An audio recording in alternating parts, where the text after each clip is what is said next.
आदाब, मैं हूं अमीना माजिद और आप देख रहे हैं आवाज़ वॉइस।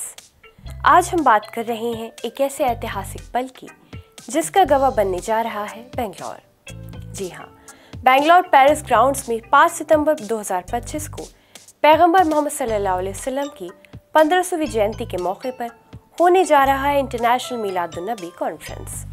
इस आयोजन की घोषणा जॉइंट मिलाद कमेटी ने की है।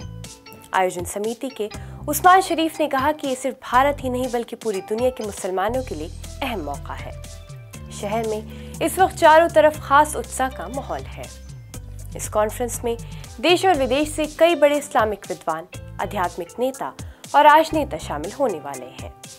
लाखों की संख्या में लोगों के जुटने की उम्मीद है। सऊदी अरब, यमन, इराक और भारत के अलग अलग हिस्सों से अहम हस्तियां बेंगलोर पहुंच रही हैं।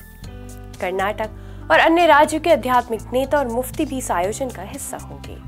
First of all, I would like to bring to your notice and information with a lot of happiness and gratitude that we have got the opportunity to celebrate the 1500 years of the birthday celebration of Prophet Muhammad sallallahu alaihi wasallam. Like all of us know about this, that grand celebrations are held throughout Bangalore by 3 different organizations in different parts of Bangalore. So this year, since it culminates at 1500th year of celebration, all of these organizations have come together, and we are having one celebration at Bangalore Palace grounds, which is at Krishna Vihar. मुख्य अतिथि के तौर पर कर्नाटक के मुख्यमंत्री, उप मुख्यमंत्री और आवास एवं वक्फ मंत्री मौजूद रहेंगे।